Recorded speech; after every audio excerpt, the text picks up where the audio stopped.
Komið sæl, ég heiti Óli Björn Kárason og þetta hlaðvarpsþáttur minn, alltaf til hægri.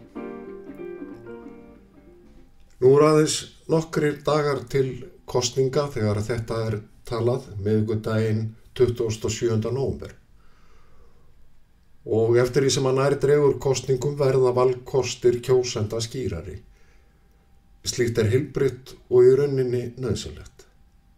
Á laugardaginn taka kjósendur ákvörðun hvort hér komist til valda vinstri ríkisstjórn eða borgaralega ríkisstjórn með öflugum sjálfstæðisflokki.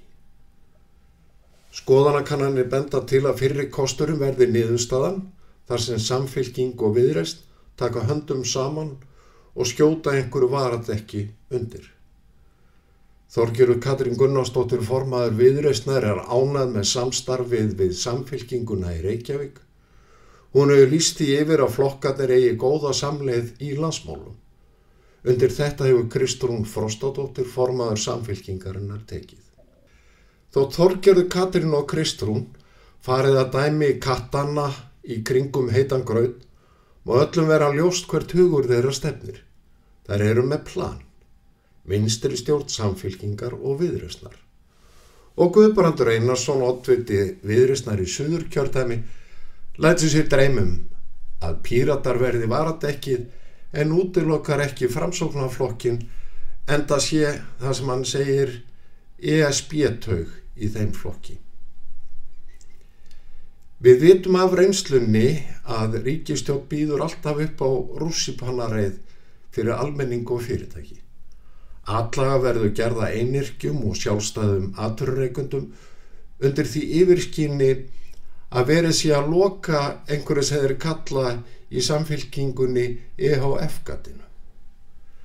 Hugmyndafræðin útþenslu ríkisins og hærri skatta liggur fyrir enda byggir allt hið svokallaða plan á henni. Og gamall fjandsemis draugur í garð atvinnulífsins verður vakin upp líkt og í síðustu vinstri stjórn Samfylkingarinnar 2009 til 2013. Þetta eins konar uppvakningur sem hatar hagvöxt. Það hagstjórnartæki. Þannig að ég alveg verið hreinskilin við það að það alveg stóri skattstofnana sem að þurfa mjög litla hreyfingu til að skila mjög miklu til að loka stóru gati. Hver eru það helst?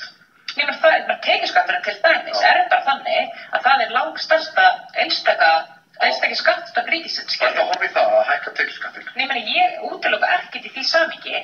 Það væri aldrei fyrsta skref hjá mér. Fyrsta skref væri alltaf að fara í sanngjarna auðlindarentu. Við fengum auðlindarentu-gjöld og við höfum sett fram stefnu í því.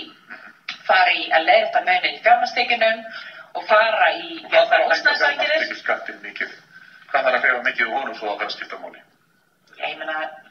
Það fer eftir hvernig verðbólgan vaxtalega hafa hreyfst en segjum sem svo myndir hækka 2%, hann kannski að skila þér 7 til 8 milljörðum skilji. Þetta ekki það háar upphæðir og það oft þannig að við erum að tala um eitthvað sem skilar 1 milljarð en svo að fara að skila 100 milljörðum skilji. Og mér finnst bara ábyrgða hluti að fólk að núti hafi líka tilfinningu fyrir því. Af því að það kemur eftir svona umræðu svona skattagríl. Kristur ætlar að koma hérna og bara blóðum mjólk okkur. Svo situr fólk bara undir 500.000 króna vaxtafargani ári, skilji, og allir eru bara guð mig góðan Kristur, hún að fara að vera vandinn hérna með 0,5% sinna.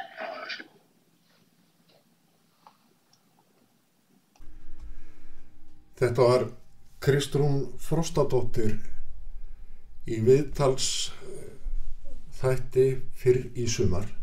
En nái hugmyndir hennar fram að ganga hækkun tekjuskattsins sem hún hefur að vísu hugmyndir sem að hún hefur svona verið að reyna að fela í aðdraganda kosninga alveg ljóst að það mun hafa verulega áhrif á fjárhag íslenskra heimila og verði farið af forskrift fyrri vinstri stjórnarinnar mega hjón sem eru hvort sig með 800.000 krónur í mánaðarlaun og 2 börn, búast við að tekjuskattur hækki meir en 800.000 krónur á ári. Eða með öðrum orðum, ráðstöfunartekjur heimilisins lækka 800.000 á ári eða 67.000 krónur það bil á mánuði. Einstaklingur með 800.000 krónur í mánaðarlaun þarf að sjá að liðlega 400.000 krónum í hærri skatta. Þetta skattastefna sem líklegt að verði innleidd hér á komandi kjörtímabili ef að niðurstaðan næstkomandi laugardag verður í líkingu við það sem skoðanakannanir benda til. Þegar að síðasta ríkisstjórn, vinstri stjórn, hrökklaðist frá völdum, var lægsta þrep tekjuskattsins komið upp í 37,32%, en þar var meðalútsvar 14,42%. En undir forystu Sjálfstæðisflokksins hefur lægsta þrepið lækkað niður í 31,48%, en meðalútsvarið hefur hins vegar hækkað 14,93%. Með öðrum orðum, lægsta þrep tekjuskatts hefur lækkað 6,3% stig og svo hefur milliþrepið einnig lækkað og efsta lítilega nokkuð. Ég veit að það finnst ekki öllum skemmtilegt þegar ég að þylja upp tölur, hvað þá prósentutölur, en þetta nauðsynlegt. Sjálfstæðisflokkurinn hefur lækkað lægsta þrep tekjuskattsins 6,35% stig frá árinu 2013. En vinstri stjórnin gerði meira. Hún lækkaði heimildi frádráttar iðgjalda vegna viðbótarlífeyrissparnaðar helming. Þetta var í raun skattahækkun á heimili. Sjálfstæðisflokkurinn leiðrétti þennan gjörning og gerði gott betur. Skattfrjáls úttekt séreignarsparnaðar hefur gert þúsundum Íslendinga kleift að eignast eigið húsnæði á undanförnum árum. Og ekki má nú gleyma auðlega skattinum sem að lagðist niður 2014 í ríkisstjórnartíð Sjálfstæðisflokks og Framsóknar, en sá skattur sem vinstri stjórnin innleiddi lagðist sérstaklega þungt á eldra fólk og það hefur lengi verið draumur vinstrimanna að endurvekja hann. Og svo hækkaði vinstri stjórnin auðvitað virðisaukaskattinn úr 24,5% í 25,5%. Sjálfstæðisflokkurinn sneri þessu við og lækkaði almenna virðisaukaskattsþrepið í 24% og hefur það aldrei verið lægra. Þótt vinstri flokkarnir reyni að pakka hugmyndum sínum stórfellda skattahækkanir í huggulegar umbúðir, þar sem allir aðrir en kjósendur eiga að greiða hærri skatta, ég veit ekki hvernig það hægt, það enda leikurinn alltaf á einn veg. Millistéttin þarf að bera þyngstu byrðarnar. Það rótgróin samfæring meðal vinstriflokka og raunar miðjuflokka einnig að tekjustofnar ríkisins og sveitafélaga séu vannýttir að skattar og gjöld ekki hæstu hæð. Hið opinbera sé að afsala sér tekjum með því að þyngja ekki álögur á heimili og fyrirtæki. Að styrkja tekjustofnar ríkisins þýðir ekki að ýta undir aukna verðmætasköpun, heldur taka stærri sneið af þjóðarkökunni. Hækkun skatta heitir í bókum vinstrimanna að auka aðhald á tekjuhlið ríkisfjármála. Aðhald hljómar nefnilega betur en hækkun skatta og gjalda. Þegar stjórnmálumenn líta á fyrirtæki og heimili sem tekjuhlaðborð hins opinbera verður hungrið öllu öðru yfirsterkara. En með hliðsjón af sögunni og reynslunni af vinstri stjórnum eiga allir kjósendur að vita hvað bíður þeirra á komandi kjörtímabili ef niðurstaða kosningana verði í takt við skoðanakannanir. Hærri skattar heimilanna, lægri ráðstöfunartekjur launafólks, hærri skattar fyrirtækja, atlagaði einyrkjum og sjálfstæðum atvinnurekendum, stóraukin ríkisútgjöld, auknar millifærslur, stærra og flóknara bákn, endurtekin Evrópusambands skollaleikur síðustu vinstri stjórnar sem ég nenni ekki að fara yfir að þessu sinni, samdráttur í atvinnuvega fjárfestingu, minni hagvöxtur, hærri verðbólga, hærri vextir. Ef lýsa á skattastefnu vinstristjórna er best að leita í smiðju Ronalds Reagan, fyrrverandi forseta Bandaríkjanna. Hann sagði, ef það hreyfist skattlegðu það. Ef það heldur áfram að hreyfa settu lög, ef það stoppar settu á ríkistyrk. Sá hér talar hefur oftar en einu sinni dregið upp þá mynd af vinstrimönnum að þeir hafi alltaf einfaldar lausn á vandamálum, allt frá rekstri ríkissjóðs til jöfnunar lífskjara. Skattar skulu hækkaðir. Margaret Thatcher, fyrrverandi forsætisráðherra Bretlands, benti á að vinstrimenn vilji jafna kjöri niður á við. Hægri menn vilji bæta kjör allra. Í velferðaríki vinstrimanna skiptir stærð þjóðarkökunar ekki mestu, heldur hversu stóran hlutið opinbera tekur af henni. Þannig er velferðin sögð meiri þegar að samneyslan er 50% af 1500 milljarða þjóðarframleiðslu, en ef ríki og sveitarfélög taka aðeins til sín 40% af 2000 milljörðum.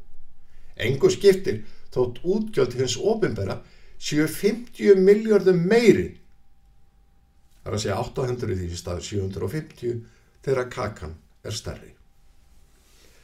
Og verst þykir skattaglöðum vinstrimönnum þegar við hægri menn tölum fyrir því að aukinn hlutur hagvaxtar verði eftir í vösum einstaklingana, launafólksins.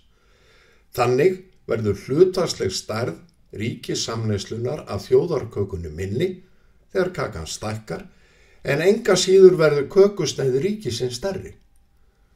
Þetta er eitur í beinu vinstrimanna og svo virðist sem þið trúið í einlægni að með því sé velferðarsamfélaginu ógnað, þrátt fyrir að tekjur ríkisins aukist. Vinstrimenn eru sem sagt áhugasamari að stækka sneið hins opinbera að þjóðarkökunni en að baka stærri köku. Ég hef sagt þetta oft. Með sama hætti eru þeir uppteknir að því að auka jöfnuði þjóðfélaginu en hafa minni áhyggjur af því að bæta almenn lífskjör. Samfylkingar og vinstri grænir voru því alltaf hreyknir að hinu svokallaða árangri vinstristjórnarinnar 2009-13, vinstristjórnar sem kendi sig raunar við norræna velferð, sem jók jöfnuðin en lífskjör allra versnuðu. Í fyrirmyndaríkinu er sem sagt betra að verkamaðurinn hafi 250.000 krónur úr að spila á mánuði en forstjórinn 1 milljón, en að sá fyrrnefndi, þar að segja verkamaðurinn, hafi 350.000 krónur og sá síðarnefndi 1750. Engu skiptir þótt báðir séu betur settir, lífskjör beggja séu betri. Í fyrirmyndaríkinu er launamunurinn 4-faldur en ekki 5-faldur. Jöfnuður niður á við er æskilegri en bætt lífskjör allra. Frá árinu 2013 hefur Sjálfstæðisflokkurinn unnið markvisst að því að lækka álögur á heimili og fyrirtæki og skapa frjóan jarðveg fyrir verðmætasköpun og bætt lífskjör. Tekjuskattur einstaklinga hefur lækkað, tryggingagjald einnig, sem á virðisaukaskattur, almenn vörugjöld felld niður og tollar heyra mestu sögunni til. Skattalegir hvatar voru innleiddir sem gert hafa Ísland að einu besta landi í heimi fyrir nýsköpun og þannig má lengi telja. En það er enn verk að vinna. Erfðafjárskattur er til dæmis allt á hár, fjármagnstekjuskattur þarf að lækka, tekjuskatt fyrirtækja og einstaklinga verður að lækka og það verður að draga úr skerðingum almannatrygginga og hækka frítekjumörk í almannatryggingum, en leið þarf að stokka upp spilin þegar að kemur að tryggingagjaldi og grunni þess. Eitt helsta verkefni stjórnvalda á komandi árum er nefnilega að horfast í augu við þá staðreynd að þrátt fyrir skattalækkanir síðustu ára er Ísland enn háskattaland. Skattar og samkeppnishæfni tengjast órjúfandi böndum. Það er undir kjósendum komið á laugardaginn hvort planið vinstristjórna er fram að ganga eða ekki. Í sjálfu sér skiptir litlu hvort þeir kjósa Samfylkingu, Viðreisn, Pírata eða einhverja aðra að þessum flokkum sem mynda meirihluta í borgarstjórn og hafa þjónað sem varadekk fyrir Samfylkinguna þar, niðurstaðan verður svo sama. Unni verður út frá þeirri sannfæringu að þið opinbera glími við tekjuvanda en ekki útgjaldavanda. Þess vegna verða skatta hækkaðir í stað þess að tryggja skilvirkari rekstur og betri meðferð sameiginlegra fjármuna og í stað þess að leita leiða til að létta álögum á íslensk heimili og fyrirtæki. Kostirnir sem kjósendur standa frammi fyrir á laugardaginn eru því skýrir. Sjálfstæðisflokkur eða vinstri stjórn Samfylkingar og Viðreisnar með einu eða fleiri varadekki og fyrirmyndina þekkjum við öll. Ég þakka þeim sem hlýddu, eigi góðar stundir.